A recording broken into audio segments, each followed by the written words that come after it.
Ayurvedic ఇంతకు ముందు ఉన్నంత పట్టు ఇప్పుడు లేదనుకోవచ్చా?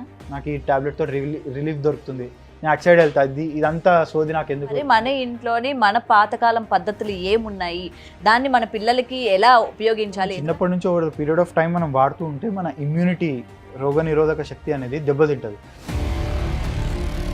నిజంగా ఆయుర్వేదిక అయితే నిజమైన మూలికలతో చేసి ఉంటారేమో అని చెప్పి కొనుక్కున్న వాళ్ళు ఉన్నారు, మోసపోయిన వాళ్ళు ఉన్నారు. ఆయుష్ మినిస్ట్రీ సెంట్రల్ లెవెల్లో ఉంది, స్టేట్ లెవెల్లో ఆయుష్ డిపార్ట్మెంట్స్ ఉన్నప్పటికీ వాళ్ళంతా ఎఫెక్టివ్గా వర్క్ చేయట్లేదు.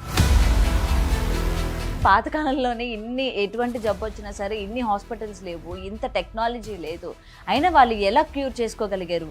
ఇంటి దగ్గర మన అంత మనం నూరుకొని తయారు చేసుకునేది. ఇప్పుడు ఫ్యాక్టరీ వచ్చేసింది. ఆయుర్వేదిక్ అని చెప్పి కూడా ఆదివాసీ హెయిర్ ఆయిల్ అని చెప్పి ఈ మధ్య బాగా ప్రమోట్ చేస్తూ ఉన్నారు. నిజంగా తను అడవులలో దొరుకుతున్నటువంటి మూలికలతోటి చేస్తున్నారా, లేకపోతే హైబ్రిడైజ్డ్ అయినది? అసలు జెన్యూన్ ప్రోడక్ట్స్ ఏవైనా ఉన్నాయా అంటే ఇదిరా అన్న ప్రోడక్ట్స్ ఏమైనా ఉన్నాయా ఆయుర్వేదిక్లోని? చాలామంది గోమూత్రాన్ని నీళ్ళలో యాడ్ చేసుకొని స్నానం చేసేది, ఆవు పెండ రాసుకొని ఒక అరగంటనో గంటనో ఎండలో ఉండేది. Hello, welcome to big TV. నేను మీ Gautami. So big podcast with ayurvedic specialist doctor Prajwal గారు మనతో పాటు ఉన్నారు. ఆయనతో మాట్లాడదాం. అండ్ ప్రెజెంట్ ఆయుర్వేదిక్కి సంబంధించి అలాగే పాతకాలంలో పద్ధతుల్ని ఇప్పుడు ఎందుకు పాటించట్లేదు, ప్రజలు అసలు ఎక్కువ శాతం ఇంగ్లీష్ మందులకి అండ్ హాస్పిటల్స్కి ఎందుకు ప్రిఫరెన్స్ ఇస్తున్నారు, సో ఇలా నాకున్న కొన్ని డౌట్స్ని ప్రజ్వల్ గారితో మాట్లాడదాం, తెలుసుకునే ప్రయత్నం చేద్దాం. నమస్తే అండి. First of all welcome to our studio sir. Right, ayurvedic అనేసరికి అంటే ఇప్పుడు జస్ట్ పుస్తకాలకు మాత్రమే అది పరిమితం అయింది అనేది నాకు తెలిసిన విషయం. గతంలో అంటే అమ్మమ్మల కాలం లేకపోతే పూర్వకాలం చూసుకుంటే ఈ ఆయుర్వేదిక్ మీదనే డిపెండ్ అయ్యి జీవనం అన్నది కొనసాగించేవాళ్ళు. ఎటువంటిది సమస్యలు వచ్చినా సరే ఆయుర్వేదిక్ అంటే ముఖ్యంగా మన ఇంట్లో ఎలా ప్రిపేర్ చేసుకొని ఎలా దాన్ని తగ్గించుకోవాలి అని చెప్పి ఫోకస్ చేసేవాళ్ళు. ఇప్పుడు అది లేదు. రీజన్ అంటే రీజన్ ఏమి ఉండొచ్చు అంటారు? ఇప్పుడు మెయిన్లీ ఈ ఫాస్ట్ పేస్డ్ లైఫ్లో మనము ఈ ఫాస్ట్ రెమెడీస్ కానీ అలవాటు పడ్డాము. యాక్చువల్లీ ఆయుర్వేద అంటే మన 5000 years ఓల్డ్ ట్రెడిషన్, అది ఒక మెడికల్ ట్రెడిషన్. దాని మెడికల్ ట్రెడిషన్ అనడం కన్నా ఒక వే ఆఫ్ లైఫ్ అని చెప్పొచ్చు. దాంట్లో ఫిలాసఫికల్ ఆస్పెక్ట్ ఉంది, తర్వాత మన ఆధ్యాత్మికానికి సంబంధించినటువంటి స్పిరిచువల్ టచ్ ఉంది. సో ఇవన్నీ ప్రిన్సిపల్స్ని బారో చేసుకొని హిందూ మన లివింగ్ నుంచి ఒక సైన్స్ అనేది తయారైంది. ఇది అథర్వణ వేదం యొక్క ఉపవేదం అనమాట. సో దీంట్లో అప్పుడు మన ఋషి పరంపర వాళ్ళంతా ధ్యానం చేసి వాళ్ళు ఒక జ్ఞానాన్ని ఆర్జించిన తర్వాత ఈ సైన్స్ని తీసుకురావడం జరిగింది. అంటే అథర్వణ వేదంలో ఉన్నదానికి ఒక బుక్ ఫామ్ ఇచ్చిండ్రు. సో అప్పుడు ప్రాక్టీస్ చేయడానికి మెయిన్ కారణం ఏంటి అంటే అప్పుడున్న మహారాజులు వీళ్ళందరూ లోకల్ ప్యాట్రనేజ్ ఇచ్చేది. అంటే అక్కడ వాళ్ళ రాజవైద్యులకు కానీ వాళ్ళ రాజ్యాల్లో పెట్టుకొని వాళ్ళకి ఫండింగ్ ఇవ్వడం కానీ, ఆయుర్వేదిక్ స్కూల్స్కి డెవలప్మెంట్ చేయడం కానీ, వాళ్ళ రాజ్యాలలో హాస్పిటల్స్ పెట్టడం కానీ ఇట్లా చేసేవాళ్ళు. తర్వాత ఏమైపోయింది, మీకు తెలిసే ఉంటుంది, ఇండియాలో చాలా ఇన్వేషన్స్ జరిగినాయి. సో బ్రిటిష్ కావచ్చు, దానికంటే ముందు ఇస్లామిక్ ఇన్వేషన్స్ చాలా జరిగినప్పుడు మన రూట్స్ నుంచి కట్ చేసేసారు. యాక్చువల్లీ ఆయుర్వేదాలో మెయిన్ మాట్లాడేది ఇది స్లో ట్రీట్మెంట్ అని, తర్వాత చాలా టైం టేకింగ్ ప్రాసెస్, ఇంత టైం మా దగ్గర లేదు అని. అది ఎందుకు వచ్చింది అంటే కొలోనియల్ టైంలో మనము హిమాలయాస్ మీద ఆధారపడుతుంది నార్మల్లీ ఆయుర్వేదాలో మెడిసిన్స్ వాటి కోసం. సో అక్కడ డిఫారెస్టేషన్ చేస్తున్నారు, వీళ్ళు చెట్లు కొట్టేస్తున్నారు. సో చెట్లు లేకపోతే ఎకలాజికల్ ఇంబ్యాలెన్స్ వస్తుంది అనేది ఒకటి క్రియేట్ చేయడం. తర్వాత ఒక ఇలైట్ గ్రూప్ ఆఫ్ పీపుల్లోకి నాలెడ్జ్ సిస్టమ్ తీసుకెళ్ళిపోయి వీళ్ళని దాని నుంచి కట్ ఆఫ్ చేసి మోడర్న్ కైండ్ ఆఫ్ ట్రీట్మెంట్కి అలవాటు చేద్దామన్నట్టు వాళ్ళ హాస్పిటల్స్ తీసుకురావడం, వాళ్ళ ఇన్ఫ్రాస్ట్రక్చర్ తీసుకురావడం, దానితోటి మనం మన రూట్ సిస్టమ్ నుంచి కట్ ఆఫ్ అవ్వకుంటూ వచ్చినాం. తర్వాత ఇంకోటి ఏంటి, అప్పుడున్న ఆయుర్వేదిక్ డాక్టర్స్కి ఫండింగ్ ఇవ్వకపోవడం, వాళ్ళని చంపేయడం, అట్లా చేసి మనల్ని కట్ ఆఫ్ చేశాను.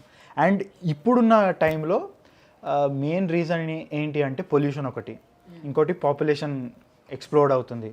సో అండ్ ఆల్సో ఇప్పుడున్న ట్రెండ్ ఎట్లా వచ్చిందంటే లాస్ట్ 10-15 yearsలో ఆయుర్వేద సైడ్ ఇంట్రెస్ట్ ఉంది, పోతున్నారు. బట్ ఏంటంటే లాస్ట్ రిసార్ట్ లాగా వెళ్తున్నారు. అంటే ఫస్ట్ అన్నీ ట్రై చేస్తారు, అలోపతి, హోమియోపతి ఇవన్నీ ట్రై చేసి లాస్ట్లో అక్కడ రిజల్ట్ దొరకనప్పుడు ఆయుర్వేద సైడ్ వస్తున్నారు. అంటే వాళ్ళ డిసీజ్ ముదిరిపోయిన తర్వాత లేకపోతే లాస్ట్ స్టేజ్లో ఉన్నప్పుడు వస్తున్నారు.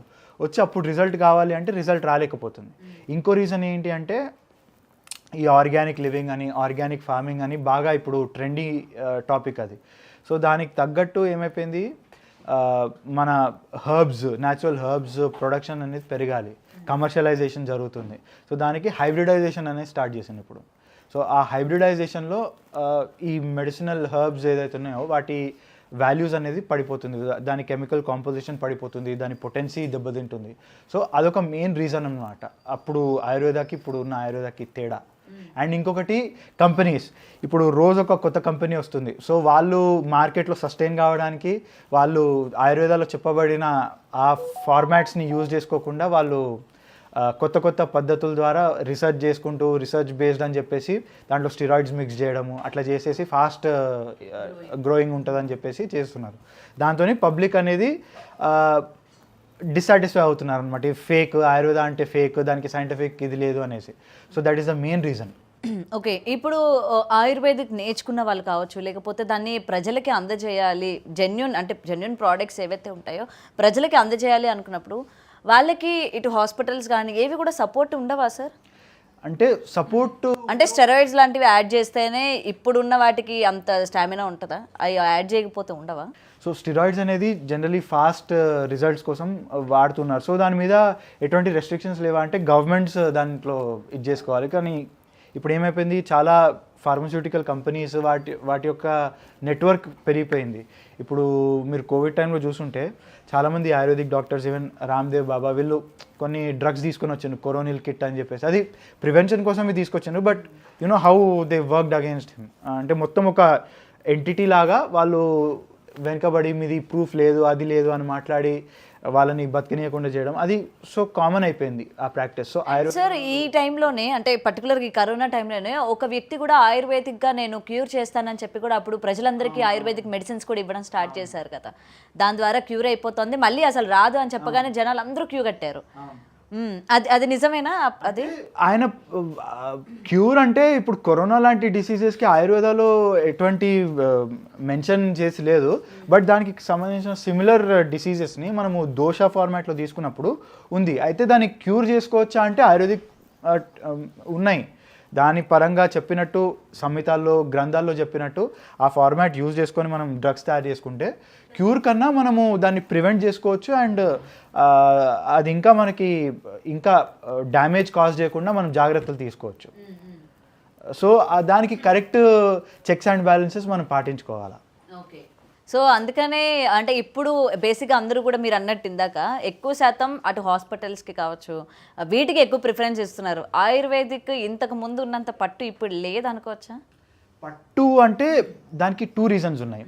ఒకటి, ఇప్పుడు మీకు ఒక ఎగ్జాంపుల్ ఇస్తా. ఒక పేషెంట్ ఎవరన్నా నా దగ్గరకు వచ్చింది అనుకోండి సపోజ్, లేదా మీరు డాక్టర్ మీ దగ్గరకు వచ్చింది అనుకోండి, తను ఏమంటాడు, నాకు గ్యాస్ట్రైటిస్ ప్రాబ్లం ఉంది అంటాడు. సో మనం ఏం చేస్తాం, ఒక ప్యాంటాప్ లేదా ఒక యాంటాసిడ్ ట్యాబ్లెట్ ఇస్తాం వాడికి ఇమీడియట్ రిలీఫ్ అయిపోతుంది. అదే వాడు ఒక ఆయుర్వేదిక్ డాక్టర్ దగ్గరకు వస్తే మేమేం చెప్తాం, నీకు గట్ క్లెన్సింగ్ చేసుకోవాలరా బాబు, ఒక 5 to 7 days ప్రొసీజర్ ఉంటుంది, నీకు రిపీటెడ్ గ్యాస్ట్రైటిస్ ప్రాబ్లం ఉంది కాబట్టి ఇట్లా ఘృతం తీసుకోవాలి, గీ తీసుకోవాలి, medicated ghee for the span of 7 days ఇట్లా చేసుకోవాలంటే వాడు అంటాడు, నాకు దగ్గర అంత టైం లేదు, నాకు ఈ ట్యాబ్లెట్తో రిలీఫ్ దొరుకుతుంది, నేను అటు సైడ్ వెళ్తా, ఇదంతా సోది నాకు ఎందుకు డైలీ అని వాళ్ళు పబ్లిక్ కూడా అట్లా చేంజ్ ఆఫ్ మైండ్ సెట్ వచ్చేసింది వాళ్ళకి. కానీ ఏది మంచిది అంటారు, ఇది మంచిదా లేకపోతే మీరు చెప్తున్న ప్రాసెస్? ఇప్పుడు ఆయుర్వేదాలో రూట్ కాజ్ నుంచి పనిచేస్తుంది. దాంట్లో అయితే సిమ్టమాటిక్ రిలీఫ్ ఉంటుంది మీకు. సో సిమ్టమాటిక్ రిలీఫ్ కోసం ఎక్కువ మంది పబ్లిక్ ఇవాళ మక్కువ చూపుతున్నారు కాబట్టి చాలామంది ఇప్పుడు చాలా కొత్త కొత్త కంపెనీస్ ఆయుర్వేదాలు వచ్చినప్పుడు వాళ్ళు కూడా ఆ సిమ్టమాటిక్ రిలీఫ్ కోసము స్టిరాయిడ్స్ యాడ్ చేయడము లేదా ఆర్టిఫిషియల్ ప్రిజర్వేటివ్స్ యాడ్ చేయడం చేసి కొంచెం చేస్తున్నారు. దానివల్ల ఆయుర్వేదిక్ మెడిసిన్స్ అనేది దెబ్బతింటున్నాయి దాని పొటెన్సీ. కానీ సార్ ఇప్పుడు ఆయుర్వేదిక్లోని అన్ని జబ్బులకి ఉన్నదా మెడిసిన్స్? అన్ని జబ్బులకి అంటే మెయిన్లీ డిసీజ్ని మనము 3 కేటగిరీస్లో డివైడ్ చేస్తాం. దాన్ని వాత, పిత్త, కఫ అని ఒక ఉంటుంది. దాన్ని పిల్లర్స్ ఆఫ్ ఆయుర్వేద అంటారు. సో ఏ డిసీజ్ ఉన్నా ఫస్ట్ మేము ఎట్లా చూస్తామంటే పేషెంట్ మా దగ్గరికి వచ్చినప్పుడు వాడిని డయాగ్నోస్ చేయాలి. ఏ విధంగా డయాగ్నోస్ చేయాలి? ఒక 3 స్టెప్ ఫార్ములా ఉంది, దాన్ని త్రివిధ పరీక్ష అంటారు. అంటే దర్శన, స్పర్శన, ప్రశ్న. అంటే వాడిని అబ్జర్వ్ చేయాలి ఫస్ట్, వాడికి ఏమేమి ప్రాబ్లమ్స్ ఉన్నాయి ఏంటి అని మొత్తం అబ్జర్వ్ చేసి, తర్వాత స్పర్శన అంటే టచ్ ద్వారా వాడికి ఇన్ఫ్లమేషన్స్ ఉందా, లేకపోతే ఎక్కడన్నా టెంపరేచర్ వార్మ్త్ ఉందా అది చూస్తాం. తర్వాత ప్రశ్న అంటే క్వశ్చన్ చేయడం, వాడికి నీకు ఎక్కడ ప్రాబ్లం ఉంది, ఏం ప్రాబ్లం ఉంది అని చేసుకొని ఒక నిర్ధారణకు వచ్చి మనము ఒక అనలైసిస్ చేసుకోవడం. తర్వాత ఇంకొకటి వచ్చేసి అష్టవిధ పరీక్ష అని. అదేంటి అంటే నాడీ చూస్తాం. తర్వాత మలమూత్ర అంటే మన స్టూల్ ఎగ్జామినేషన్ చేస్తాం. తర్వాత యూరిన్ ఎగ్జామినేషన్ చేస్తాం. తర్వాత జిహ్వ టంగ్ చేస్తాము. తర్వాత శబ్ద అంటే సౌండ్. మళ్ళీ స్పర్శ అంటే టచ్. తర్వాత వచ్చేసి ఐ దృక్ అండ్ ఆకృతి అంటే వాడి బాడీ బిల్ట్ ఎట్లా ఉంది అది చూస్తాం. ఇవంతా ఎగ్జామినేషన్స్ అయిపోయిన తర్వాత వాడికి ఏ ప్రాబ్లం ఉందనేది ఒక అనాలిసిస్కి వస్తాం మేము. వచ్చిన తర్వాత డిసీజ్ అనేది 3 కేటగిరీస్ అని చెప్పినట్టు వాత, పిత్త, కఫ. అంటే ఇప్పుడు మీకు జలుబు వచ్చింది లేదా సర్ది అయిందని కామన్ యూజ్ చేస్తూ ఉంటారు. అంటే అది కఫా బేస్డ్ ప్రాబ్లం అన్నట్టు మేము కఫా తీసుకొని ఆ లైన్ ఆఫ్ ట్రీట్మెంట్ ఇస్తాం. అండ్ ఇప్పుడు కొంతమందికి వేడి అయ్యి మొటిమలు వచ్చినాయి, లేదా స్కిన్ డ్రైనెస్ వస్తుంది, అండ్ ఇచ్చింగ్ ఉంది, లేదా హెయిర్ లాస్ ఉంది, అట్లా స్కిన్ రిలేటెడ్ ఇష్యూస్, సోరియాసిస్ ఉంది అంటే మేము ఇమీడియట్గా ఏంటి ఇట్ ఈస్ అ పిత్త కైండ్ ఆఫ్ డిసీజ్ అని మేము పిత్త కింద కేటగరైజ్ చేసేసి దాన్ని చేస్తాం. తర్వాత వాతకు వచ్చేసి జాయింట్ పెయిన్స్ కావచ్చు, నర్వ్ డిజార్డర్స్ కావచ్చు, ఇవన్నీ వాత కింద క్లాసిఫై చేసుకొని అట్లా చేస్తాం. సో ఏ డిసీజ్ ఉన్నా కానీ మేము ఈ 3 కేటగిరీస్లోనే దాన్ని చేసుకొని ట్రీట్మెంట్ చేస్తాం. మనం 100% క్యూర్ ఉంటుందా సార్? క్యూర్ ఉంటుంది. అండ్ 100% కాదు, 80%. And 20% depends on your positive thinking. Patient నుంచి కూడా మాకు 20% రావాలి. అది లేకుండా వాడు డౌట్గా ఉంటే పని చేయదు. ఎందుకంటే ఆయుర్వేద అనేది నేను చెప్పినట్టు స్పిరిచువల్ బేస్డ్ సిస్టమ్. సో మీ లోపల ఎంత పాజిటివిటీ ఉంటే అంత పాజిటివ్గా మందు పనిచేస్తుందని ఒక దృఢమైన నమ్మకం అనమాట ఆయుర్వేదాలో. అండ్ సార్, ఇవాళ పిల్లల దగ్గర నుంచి చూసుకుంటే ముసలి వాళ్ళ వరకు ప్రతి ఒక్కరు ఏ చిన్న సమస్య వచ్చినా సరే మెడిసిన్స్ మీదనే ఆధారపడిపోతూ ఉన్నారు. ఈవెన్ అప్పుడే పుట్టిన పిల్లలకి కూడా హాస్పిటల్స్కి తీసుకెళ్తూ ఉన్నారు, వేలు ఖర్చు పెడుతూ ఉన్నారు తప్ప అరే మన ఇంట్లోని మన పాతకాలం పద్ధతులు ఏమున్నాయి, దాన్ని మన పిల్లలకి ఎలా ఉపయోగించాలి. ఎందుకంటే చిన్నప్పటి నుంచే వాళ్ళు మెడిసిన్స్కి అలవాటు పడుతూ ఉంటే రేపు పొద్దున్న, అంటే నేను విన్నది ఏంటంటే రేపు పొద్దున మనకి ఏదైనా పెద్ద సమస్య వచ్చిందనుకో ఆ మెడిసిన్స్ ఏది కూడా మన బాడీ పైన పనిచేయవు అని చెప్పి నేను విన్నాను. ఇది కరెక్టేనా సార్? అవును, అది యాక్చువల్లీ ఏంటంటే మనం చిన్నప్పటి నుంచి ఓవర్ పీరియడ్ ఆఫ్ టైం మనం వాడుతూ ఉంటే మన ఇమ్యూనిటీ, రోగనిరోధక శక్తి అనేది దెబ్బతింటుంది. దెబ్బతిన్నప్పుడు మన ఇమ్యూన్ సిస్టమ్ మనకే అగేన్స్ట్గా వర్క్ చేస్తూ ఉంటుంది బాడీలో. ఇమ్యూనిటీ పవర్ ఏంటి, అది బయట నుంచి వచ్చే డిసీజెస్ని ఆపి వాటికి అగేన్స్ట్గా ఫైట్ చేయాలి. కానీ మనము దాన్ని వోలటైల్ చేసేస్తున్నాం, దాన్ని మొత్తం మనము పంక్చర్ చేసేస్తున్నాము. అది మన బాడీకి అగేన్స్ట్గా వర్క్ చేసినప్పుడు ఆటో ఇమ్యూన్ డిజార్డర్స్ అనేది వస్తుంటాయి. ఆర్థరైటిస్ కానీ, డయాబెటీస్ కానీ, థైరాయిడ్ కానీ. ఈ మధ్యకాలంలో డయాబెటీస్ ఆన్ ద రైజ్ ఉంది, థైరాయిడ్ ఆన్ ద రైజ్ ఉంది అంటే దానికి మెయిన్ కారణం ఇదే. మనం చిన్న వాటికి మెడిసిన్స్ మీద ఆధారపడుతున్నాం. న్యాచురల్ వేలో ట్రీట్ చేసుకుందామని రావట్లేదు. ఎందుకు అంటే అదే change in mind set and immediate relief కావాలి నాకు, ఇమీడియట్ క్యూర్ కావాలి నాకు అనేది ఇట్లా వేసుకోగానే అట్లా తగ్గిపోవాలి, 20 minutesలో నాకు రిజల్ట్ రావాలి అనే ఆ మైండ్ సెట్ వచ్చింది కాబట్టి ఇవాళ ఇన్ని ప్రాబ్లమ్స్ ఆన్ ద రైజ్ ఉన్నాయి. ఏంటంటే షార్ట్ టైంలో మనకి అయిపోవాలి, మళ్ళీ తర్వాత అది రిపీట్ అయ్యింది అని అంటే మళ్ళీ అప్పుడు మళ్ళీ టాబ్లెట్ వేసుకుంటాం అన్నట్టు ఉంటున్నారు. సో దానికంటే పర్మనెంట్ క్యూర్ నాకు టైం టేకింగ్ అయినప్పటికీ పర్మనెంట్ ఇది ఉంది కదా అని వెళ్ళట్లేదు పబ్లిక్ కూడా. చాలా తక్కువ మంది ఉన్నారు అట్లా వెళ్ళే వాళ్ళు. సో దానివల్ల ఇదంతా ప్రాబ్లమ్స్ వస్తున్నాయి. ఇప్పుడు ఈ డిసీజెస్ అన్నీ రైజ్ అవుతున్నాయి అండ్ ఫార్మస్యూటికల్ బిజినెస్కి మనము ఒక తావు ఇస్తున్నాం దానివల్ల. అదే, అండ్ ఇది ఒక పెద్ద బిజినెస్ లాగా కూడా అయిపోయింది సార్ ఈ మధ్య కాలంలోనే. ఎవరు కూడా ఈజీ మెథడ్ని బాగా ఇంట్రెస్ట్ చూపిస్తున్నారు తప్ప దీనివల్ల మనకి ఎటువంటి సైడ్ ఎఫెక్ట్స్ ఉంటాయి, రేపొద్దున మన పరిస్థితి ఏంటి, బాడీ సహకరిస్తుంది. ఎందుకంటే ఆల్రెడీ మనం తీసుకున్న ఫుడ్ వల్ల ఎలాగో లేదు ఎనర్జీ, ఏదో ఆ మాత్రం ఇంతకు ముందు వచ్చేంత ఎనర్జీ ఉండదు, ఏముండవు. ఇటు మెడిసిన్స్ ద్వారా మళ్ళీ మన బాడీని హామ్ చేస్తూ ఉంటాయి. సో మళ్ళీ ఆయుర్వేదిక్ పద్ధతిలోకి రావాలి అని అంటే ప్రజలు ముఖ్యంగా దీనివైపు ఫోకస్ చేయాలంటే ఏం చెప్తారు? యాక్చువల్లీ ఆయుర్వేదాలో ఫస్ట్ ఏంటంటే ఆయుర్వేద ప్రిస్క్రైబ్ చేసినప్పుడు నార్మల్లీ ఒక పేషెంట్ వస్తే వాడికి మెడిసిన్స్ ఇవ్వడం అది కాదు. నేను ఇందాక చెప్పినట్టు ఆ ఫార్మాట్ దాని కాకుండా ఏంటంటే ఒక మనిషి దినచర్య పాటించాలి. అంటే మార్నింగ్ లేచినప్పటి నుంచి వాడు ఏమేమి యాక్టివిటీస్ చేయాలి, వాడు ఎట్లా వాడి జీవనశైలి ఎట్లా ఉండాలి, లైఫ్ స్టైల్ ఎట్లా ఉండాలనేది మొత్తం ఇచ్చండి. ఇప్పుడు మార్నింగ్ లేవగానే వాడు బ్రష్ చేసుకోవాలి, తర్వాత టంగ్ క్లీనింగ్ చేసుకోవాలి, తర్వాత వాడు ఎక్సర్సైజ్ చేయాలి, ఆయిల్ పూసుకోవాలి బాడీకి అంతా, సన్కి ఎక్స్పోజ్ అవ్వాలి, తర్వాత ఎక్సర్సైజ్ చేయాలి, వాడు వాకింగ్ ఎంతసేపు చేయాలి, అన్నీ ఉన్నాయి దినచర్య. తర్వాత ఋతుచర్య అని ఒక కాన్సెప్ట్ ఉంది. ఋతుచర్య అంటే సీజనల్ చేంజెస్, అంటే ఆ సీజన్కి తగ్గట్టు ఆ ఫుడ్ మనం తీసుకోవాలి, ఏ సీజన్కి తగ్గట్టు ఆ ఫుడ్ మనం తీసుకోవాలి. తర్వాత ఇంకొకటి సద్వృత్త అంటే నేను చెప్పినట్టు positive thinking. Mentally and physically మనకు అది అవసరం. మనం మెంటల్గా బాగుంటేనే ఫిజికల్లీ బాగుంటాం. అండ్ ఇంకొకటి డైటరీ ప్యాటర్న్స్. ఇప్పుడున్న మన డైట్, అప్పుడు తిన్న డైట్ చాలా తేడా ఉంది. ఇప్పుడు మనం ఫాస్ట్ ఫుడ్కి, తర్వాత రోడ్ సైడ్ ఫుడ్కి చాలా అలవాటు పడ్డాం. అప్పుడు అట్లాంటి ఫుడ్ లేదు, మనం ఆర్గానిక్గా పండించిన ఫుడ్ అది తినేవాళ్ళం, అండ్ కెమికల్ ఫ్రీ ఫుడ్ తినేవాళ్ళం. ఇప్పుడు అంతా పెస్ట్, కెమికల్ ఇండ్యూస్డ్ ఫుడ్స్ తింటున్నాం. సో ఇవన్నీ మారాలి అంటే మళ్ళీ ఇప్పుడు ఒక ట్రెడిషన్ వచ్చింది కదా, మళ్ళీ going back to our roots అనేది ఒక కాన్సెప్ట్ వచ్చి ఇప్పుడు ఆర్గానిక్ లివింగ్ వచ్చింది కాబట్టి, సో దాన్ని మనము అది ఆయుర్వేదతోటి ఒక ప్యారలల్ అలైన్డ్ సైన్స్. ఆయుర్వేదాకి మన సేంద్రియ వ్యవసాయానికి చాలా దగ్గర సంబంధం ఉంది. సో మళ్ళీ మనం అటు సైడ్ వెళ్తే తప్ప మనకి 100% రిజల్ట్స్ వస్తాయి. ఇప్పుడు కూడా 60%, 70% రిజల్ట్స్ వస్తాయి.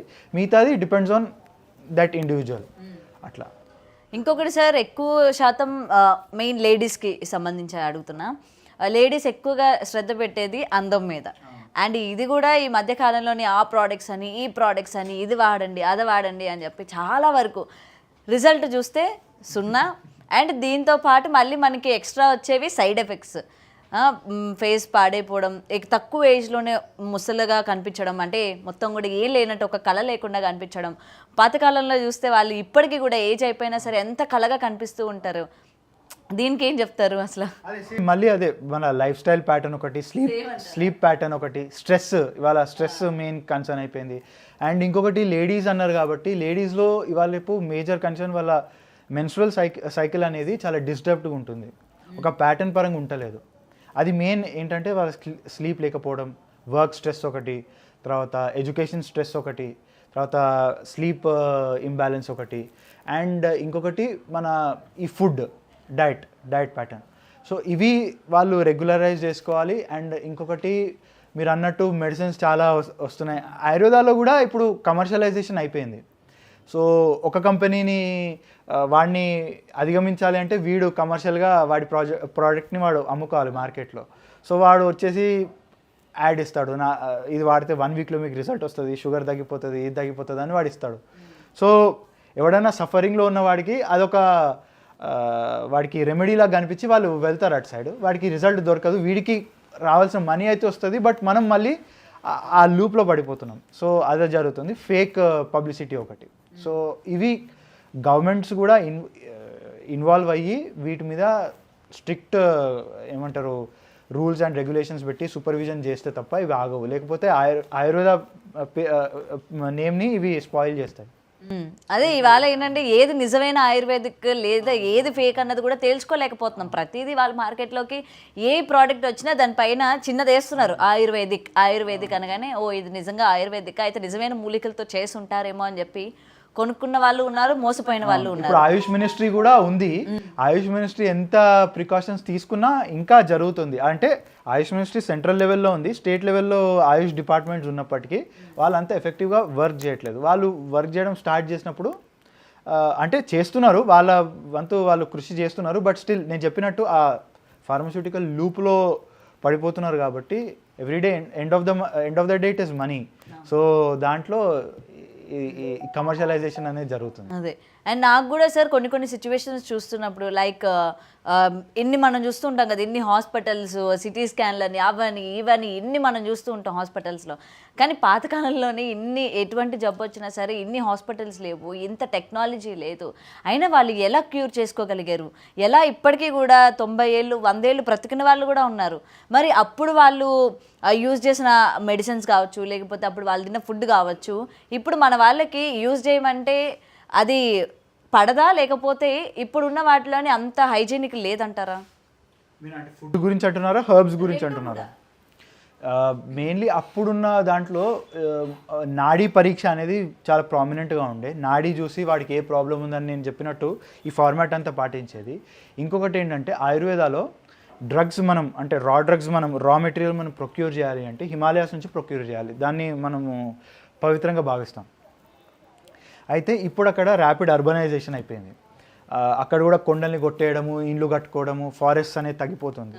సో అక్కడ దొరికే మనకి ఆ డ్రగ్స్ని మనం లోకల్గా ఇప్పుడు డిమాండ్ పెరుగుతుంది కాబట్టి లోకల్గా మన ప్లేసెస్లో మనం గ్రో చేయాలి. సో ఏం చేస్తున్నారు, పాలీ హౌసెస్ వేసేసి ఆర్టిఫిషియల్గా కూలింగ్ ఏజెంట్స్ లైక్ ఏసీస్ పెట్టేసి గ్రో చేస్తున్నారు. గ్రో చేసినప్పుడు దాని పొటెన్సీ తగ్గిపోతుంది, మెడికల్ వాల్యూస్ తగ్గిపోతుంది, కాంపోజిషన్ తగ్గిపోతుంది. ఇప్పుడు మీకు ఒక ఎగ్జాంపుల్ ఇస్తాను. తులసి ఉంది, తులసిలో చాలా రకాలు ఉంటుంది. రామ తులసి అని, కృష్ణ తులసి అని, వన తులసి అని, ఇట్లా ఈ వెరైటీస్ ఉంటాయి. సో ఇప్పుడు మనం హైబ్రిడైజ్ చేస్తున్నాం. సో తులసిలో యూగినాల్ అనే ఒక కాంపోజిషన్ ఉంది. సో మనం దాన్ని హైబ్రిడైజ్ చేసినప్పుడు ఈ కాంపోజిషన్ అనేది తగ్గిపోతుంది. అండ్ ఇంకొకటి అశ్వగంధ అని ఉంది, విథానియా సోమ్నిఫెరా అంటారు దాని సైంటిఫిక్ నేమ్.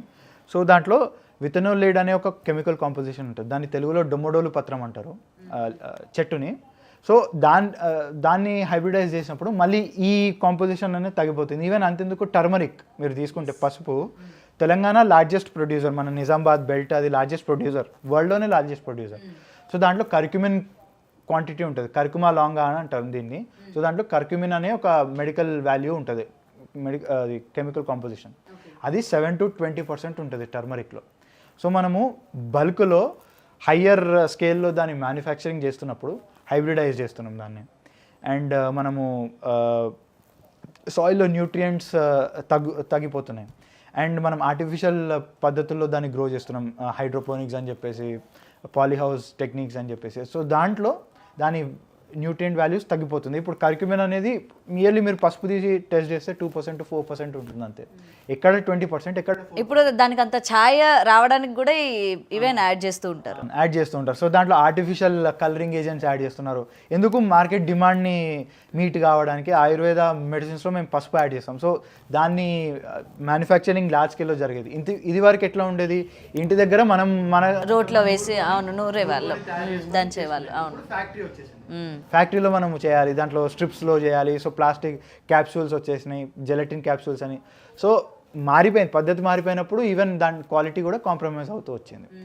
అండ్ ఇంకొకటి మెయిన్ అలిగేషన్ ఒకటి అందరూ చెప్పేది ఏంటంటే సైంటిఫిక్ కాదు, దీనికి ఎట్లాంటి సైంటిఫిక్ ప్రూఫ్ లేదు, అప్పటి గ్రంథాలు తీసుకొని చేసుకుంటున్నారు అండ్ రీసెర్చ్ జరగలేదు అని మాట్లాడతారు. బట్ సుశ్రుత సంహిత అని ఒక టెక్స్ట్ ఉంది ఆయుర్వేదాలో, సర్జరీ గురించి మాట్లాడేది. సుశ్రుతుడిని ఫాదర్ ఆఫ్ సర్జరీ అంటారు, వరల్డ్ వైడ్గా తనని ఫాదర్ ఆఫ్ సర్జరీగా రికగ్నైజ్ చేస్తారు. సో శల్యతంత్రం అనేది ఒక బ్రాంచ్ ఆఫ్ ఆయుర్వేదాలో 8 బ్రాంచెస్ ఉంటాయి. కాయ, బాల, గ్రహ, ఊర్ధ్వాంగ, శల్య, దంశ, జరా, వృషాన అని ఇట్లా 8 బ్రాంచెస్ ఉంటాయి. దాంట్లో శల్య అంటే సర్జరీ, అది ఒక బ్రాంచ్ ఆఫ్ సైన్స్ అనమాట, ఆయుర్వేదాలో ఒక బ్రాంచ్. సో ఆయన రాసినటువంటి బుక్కే సుశ్రుత సంహిత. దాంట్లో 300+ సర్జికల్ ప్రొసీజర్స్ చెప్పబడ్డాయి. రైనోప్లాస్టీ అంటే ఇవాళ మనకి ఆర్టిఫిషియల్ నోజ్ పోతే నోజ్ రీకన్స్ట్రక్షన్ చేస్తున్నారు, తర్వాత ప్లాస్టిక్ సర్జరీస్ చేస్తున్నారు. అవన్నీ అప్పుడే ఆ కాలంలోనే ఆయన చెప్పిండు. అండ్ ఆయన చెప్పిన పద్ధతుల్లోనే ఇప్పుడు ఇంకా చేస్తున్నారు. అండ్ అది కాకుండా 125 ఇన్స్ట్రుమెంట్స్ గురించి మాట్లాడతాడు ఆయన, సర్జరీలో ఎటువంటి ఇన్స్ట్రుమెంట్స్ వాడాలి మనం. సో దాంట్లో బ్లంట్ ఇన్స్ట్రుమెంట్స్, షార్ప్ ఇన్స్ట్రుమెంట్స్ అని ఉంటాయి. షార్ప్ ఇన్స్ట్రుమెంట్స్ ఒక 24 ఉంటాయి. బ్లంట్ ఇన్స్ట్రుమెంట్స్ అంటే యంత్రాస్, అవి ఒక 101 ఉంటాయి. సో అవే ఇప్పుడు ఇంకా మెడికల్ ఫీల్డ్లో యూజ్ చేస్తున్నారు అలోపతిలో. సో ఒకవేళ ఆయుర్వేద అంత అవుట్డేటెడ్, దాంట్లో రిజల్ట్స్ రావు అంటే ఆయన చెప్పిన పద్ధతిలో ఇంకా ఎందుకు యూజ్ చేస్తున్నారు. అండ్ ఆస్ట్రేలియాలో Melbourne college of medical science అని ఒకటి ఉంది. అక్కడ సుశ్రుతుడిది ఒక విగ్రహం ఉంటుంది, అక్కడ రాసి ఉంటుంది father of surgery, he was a great Indian ayurvedic scholar అని చెప్పేసి, who made immense contributions to surgical field of Ayurveda అని చెప్పి రాసి ఉంటుంది. సో సర్జరీని వరల్డ్కి పరిచయం చేసింది ఆయుర్వేద. అట్లాంటి ఆయుర్వేదాన్ని మనం ఏమైపోయింది, మనం చిన్న చూపు చూస్తున్నాం, వెస్టర్న్ మెడిసిన్కి ఎక్కువ పెద్దపీట వేస్తున్నాం. సో దానివల్ల ఇదంతా జరుగుతుంది, అంటే మైండ్ సెట్లో మార్పు వచ్చింది. సార్ ఇంకొకటి సార్, ఇప్పుడు అన్ని ఎలాగో మొత్తం కూడా హాస్పిటల్స్ వీటి మీద ఈజీ ప్రొసీజర్ మీద ప్రజలందరూ కూడా దృష్టి పెట్టారు. నాకు ఎక్కువ ఒక క్వశ్చన్ ఎప్పుడు కూడా రైజ్ అవుతా ఉంటే, ఎక్కువ శాతం ఆడవాళ్ళు చనిపోయేది డెలివరీస్ టైంలోని. సో ఈ డెలివరీస్ టైంలోని ఇప్పుడు చాలామంది నార్మల్ డెలివరీ మేము ట్రై చేస్తాం రా బాయ్, మాకు చేయండి అని చెప్పినా సరే డాక్టర్స్ మీకు అవ్వదమ్మా, మీకు లోపల అదైపోయింది, బేబీ ఇట్లా పేగు చుట్టేసుకుంది, ఇదైపోయింది, మేము అసలు నార్మల్ అవ్వదని చెప్పి భయపెట్టేసి మోస్ట్ ఆఫ్ ద 100 మెంబర్స్ వెళ్తే అందులోని 90 మెంబర్స్కి సి సెక్షన్సే అవుతున్నాయి.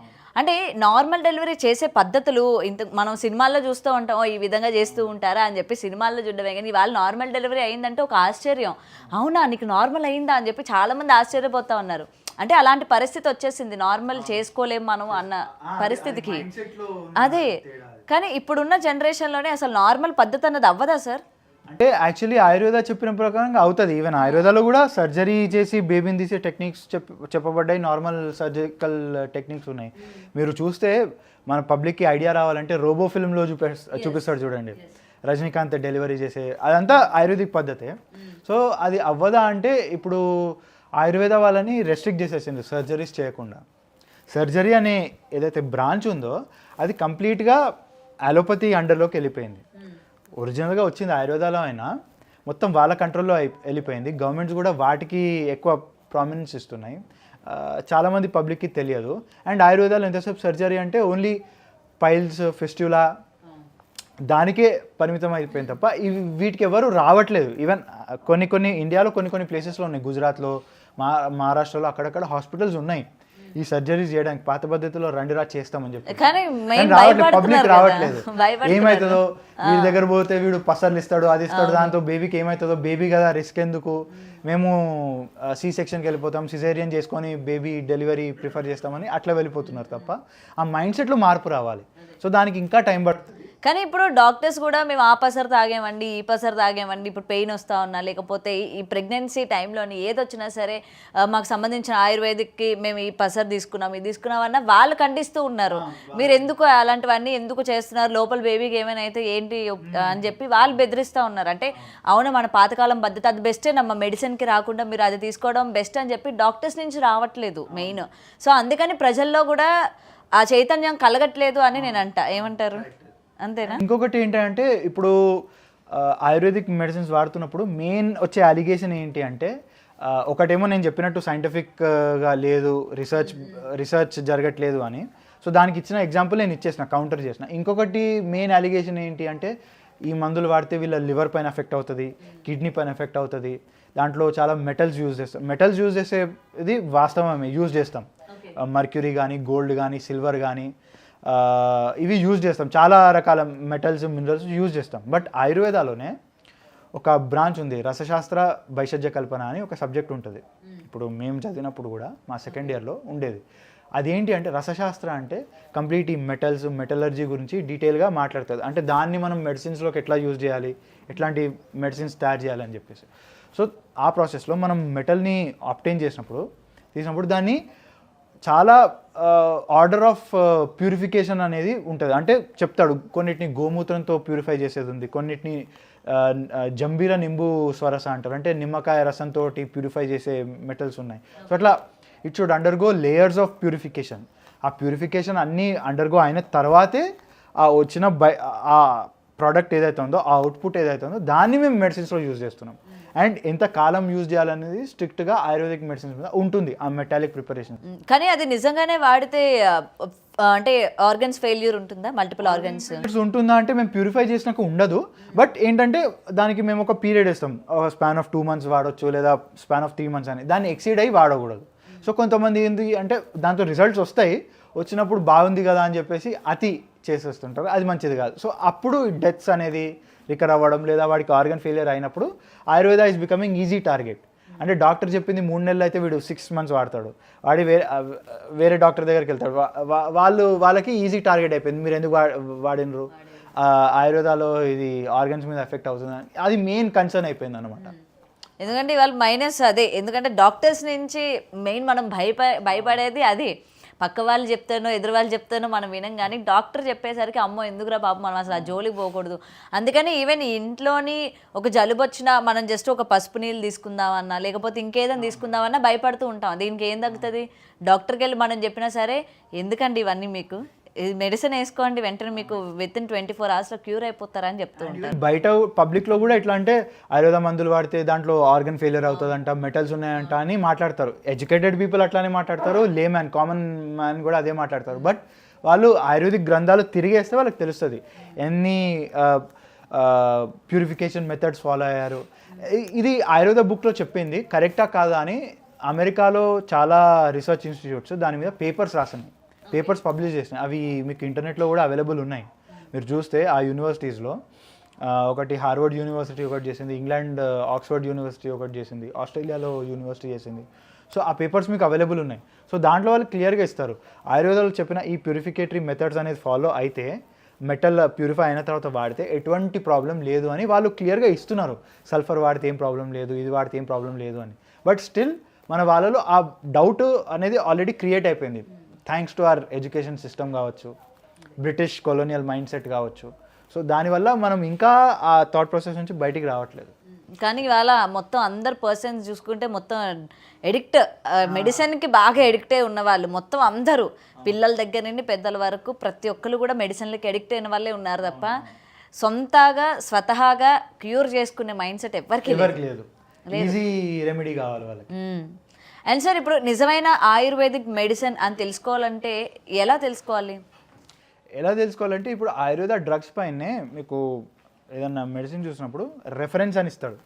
ఒరిజినల్ క్లాసికల్ మెడిసిన్స్ అయితే దాని మీద ఆయుర్వేద సార సంగ్రహ, భైషజ్య రత్నావళి అని ఇట్లా రెఫరెన్స్ ఇస్తాడు. అంటే మేము ఈ బుక్స్ రెఫర్ చేసి ఆ బుక్స్లో చెప్పిన పద్ధతి ద్వారా మేము తయారు చేసాము అని ఉంటుంది. దాంట్లో ఎంత మోతాదులో ఏ డ్రగ్ వాడాలి, ఏ హర్బ్ వాడాలి, ఎంత మెటల్ యూజ్ చేయాలి అనేది దాంట్లో వాడు దాని మెజర్మెంట్తో ఇస్తాడు.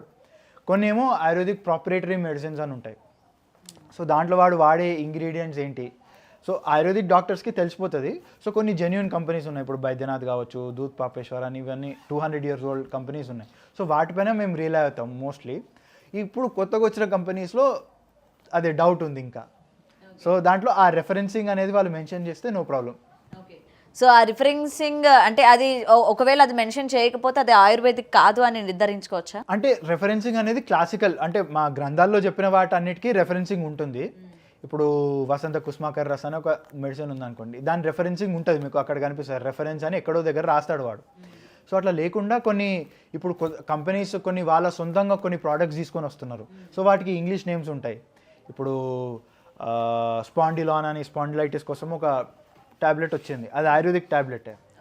బట్ పేరు చూస్తే సంస్కృత్ పేరు ఉండదు, మీకు ఇంగ్లీష్ పేరు ఉంది స్పాండిలాన్, అంటే స్పాండిలైటిస్ కోసం అని.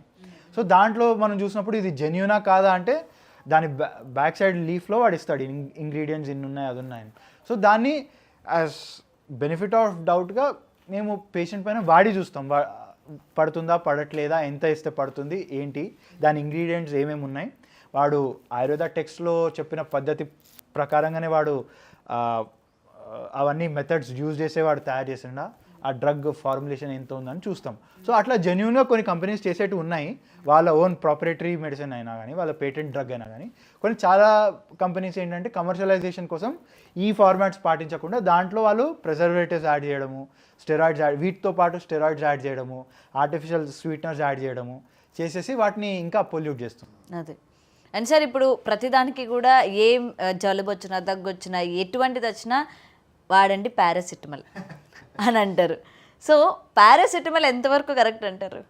పారాసిటమాల్ అనేది ఎక్కువ వాడకూడదమ్మా. అది ఈవెన్ నేను చెప్పడమే కాదు, ఆయుర్వేద వాళ్ళు చెప్పడం, ఈవెన్ అలోపతి వాళ్ళు కూడా చాలామంది డాక్టర్స్, అంటే అందరూ అన్నాను బట్ చాలామంది వచ్చి చెప్తున్నారు అది ఎక్కువ వాడితే మీకు మంచిది కాదు, సైడ్ ఎఫెక్ట్స్ వస్తాయని. ఈవెన్ కరోనా టైంలో బాగా అమ్ముడుపోయినది కూడా ఆ ట్యాబ్లెటే పారాసిటమాల్. కానీ దానివల్ల చాలా ప్రాబ్లమ్స్ ఉన్నాయి. అండ్ మొన్న మధ్యలో నేను యూట్యూబ్లో ఒక వీడియో చూసినాను, ఒక పేరు గుర్తులేదు నాకు, ఒక అలోపతి డాక్టరే చెప్తున్నారు పారాసిటమాల్ వల్ల వచ్చే సైడ్ ఎఫెక్ట్స్ ఏంటి, అది వాడకుండా ప్రాకృతిక పద్ధతుల్లోనే మీరు జ్వరాలను తగ్గించుకొని, చాలా సివియర్ అయితే తప్ప మెడిసిన్స్ వైపు రాకండి, న్యాచురల్ పద్ధతుల్లోనే తగ్గించుకోండి, స్టీమ్ తీసుకోండి, స్టీమ్తో తగ్గించుకోండి, పసుపు పాలు తాగండి, దాని ద్వారానే తగ్గించుకోండి అని చాలామంది చెప్తున్నారు. జలుబు వస్తే దగ్గు వస్తే హాస్పిటల్స్కి రాకండి అని చెప్తున్నారు చాలామంది. సో ఆ అవేర్నెస్ వచ్చింది, ఇంకా రావాలి, ఇంకా వస్తే పబ్లిక్లో ఆ మార్పు అనేది వస్తుంది.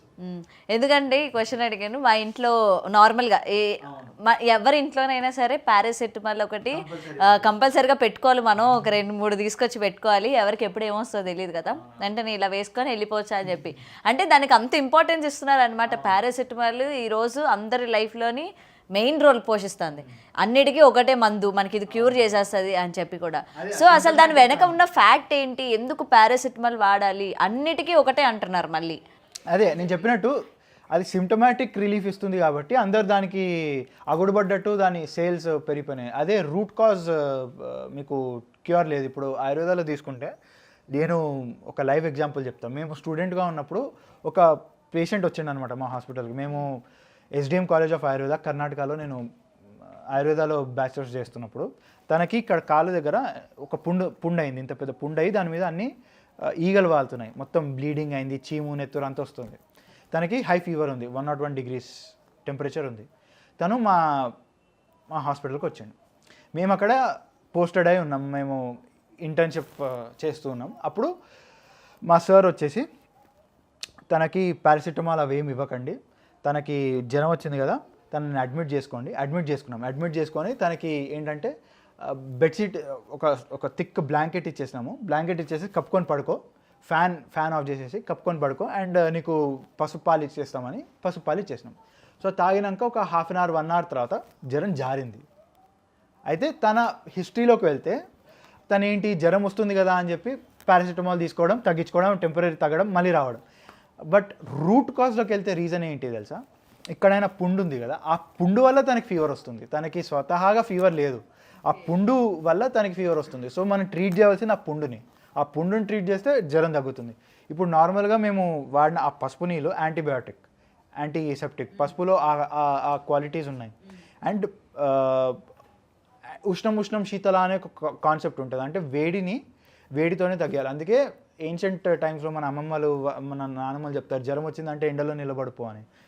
చెమట గారి తగ్గిపోతుంది, జ్వరం జారిపోతుంది. ఈవెన్ మీరు పారాసిటమాల్ వేసుకున్నా మనకి చెమటలు గారుతాయి, అంటే వేడి లోపల జనరేట్ అవుతుంది. అంటే ఉష్ణం వేడి యాడ్ అయినప్పుడు అది చలువకు దారి తీస్తుంది. సో ఆ పేషెంట్కి కూడా మేము చేసింది అదే, వాడికి థిక్ బ్లాంకెట్ ఇచ్చేస్తాం కప్పుకోవడానికి. సో వేడి పుట్టింది లోపల, వేడి పుట్టినప్పుడు వాడికి జ్వరం న్యాచురల్గా జారింది. అండ్ మనం పసుపు ఇచ్చినాం, వాడికి ఇంటర్నల్ హీలింగ్ కోసం పసుపు పాలు ఇచ్చినాం. సో అది తగ్గింది. దాని తర్వాత వాడికి మేము ఆ స్కిన్ డిసీజ్ ట్రీట్ చేసాము, తగ్గిపోయింది. మళ్ళీ జ్వరం అనేది రికవర్ కాలేదు. సో రూట్ కాజ్ అనేది అక్కడ ఉంది. సో ఆయుర్వేద ఇట్లా వర్క్ అవుతుంది. సో సిమ్టమాటిక్గా కాకుండా రూట్ కాజ్లోకి వెళ్ళి వర్క్ చేస్తుంది. బట్ ఏంటంటే టైం, ఓపిక అనేది ఉండాలి. నిజమే, మనకి వెంటనే అయిపోవాలి, ఇవాళ తగ్గిపోవాలంటే. కానీ ఇప్పుడు ఏంటంటే జనాలకి విత్-ఇన్ ఫ్రాక్షన్ ఆఫ్ సెకండ్స్లో అయిపోవాలి. వాళ్ళని అడ్మిట్ అయ్యానంటే రేపటికల్లా నాకు తగ్గిపోయి బయటకు వచ్చేయాలి అన్నది చూసుకుంటారు, ఈజీ మెథడ్. అక్కడైతే వాళ్ళు అక్కడ పుండు ఉంది అంటే దానికి ఒక క్రీమ్ ఇచ్చేస్తారు, క్రీమ్ రాసుకోమంటారు. బట్ ఇంటర్నల్ హీలింగ్ అనేది చేయలేదు మేము. ఇంటర్నల్ హీలింగ్ మొత్తం పంచకర్మ అని ఒక కాన్సెప్ట్ ఉంది ఆయుర్వేదాలో. It is also branch of Ayurveda. అంటే కాయ చికిత్స అనే ఒక బ్రాంచ్లో అది వస్తుంది. సో దాంట్లో ఏంటంటే వమనం, విరేచనం అని చెప్పి ఉంటాయి. సో అదంతా గట్ క్లెన్సింగ్ అనమాట. విరేచనం వచ్చేసి గట్ క్లెన్సింగ్, నేను చెప్పినట్టు గీ కన్జ్యూమ్ చేయాలి. సో అది చేసినప్పుడు మీ గట్ అనేది ఎంటీ అవుతుంది, అంటే మీ లోపల ఉన్న టాక్సిన్స్ అనేది బయటికి వెళ్ళిపోతుంది in the form of stool. బయటికి వెళ్ళిపోయినప్పుడు మీ బాడీ అనేది డీటాక్స్ అవుతుంది. సో మళ్ళీ హీలింగ్ అనేది పెరిగిపోతుంది బాడీలో. సో అట్లా హీలింగ్ ప్రాసెస్ అనేది మీ బాడీ స్వతహాగా హీల్ చేసుకోవడానికి ఆయుర్వేదం తోడ్పడుతుంది. మీ బాడీకి ఒక క్యాటలిస్ట్గా పనిచేస్తుంది అనమాట. సో దానివల్ల రిజల్ట్ వచ్చింది మాకు.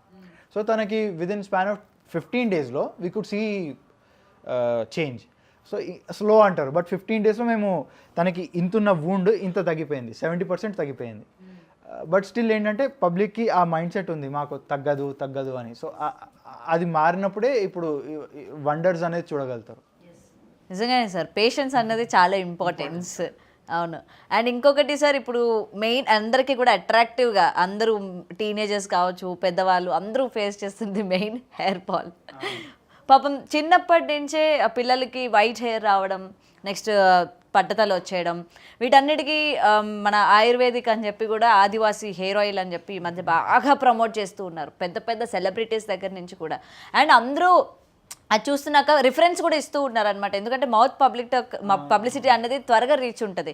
ఇది వాడితే మనకి హెయిర్ బాగా గ్రోత్ అవుతుందంట, తీసేసుకుందాం, అసలు పెద్ద జుట్లు వేసుకొని వాళ్ళు అట్లా ఇస్తూ ఉండే, అబ్బా మంది కూడా అంత పెద్దది అవుతుందేమో అని చెప్పి. ఎందుకంటే ఇప్పుడు ఉన్న పొల్యూషన్కి, మనం తీసుకుంటున్న ఫుడ్కి హెయిర్ అసలు ఉండట్లే ఎవరికి కూడా. ఇది నిజమేనేమో అని చెప్పి. అవును, టెన్షన్స్, స్ట్రెస్. సో వెంటనే దాన్ని చాలా ఎక్కువ మోతాదులో కొనుక్కున్నారు ఒక సర్టెన్ పీరియడ్లో.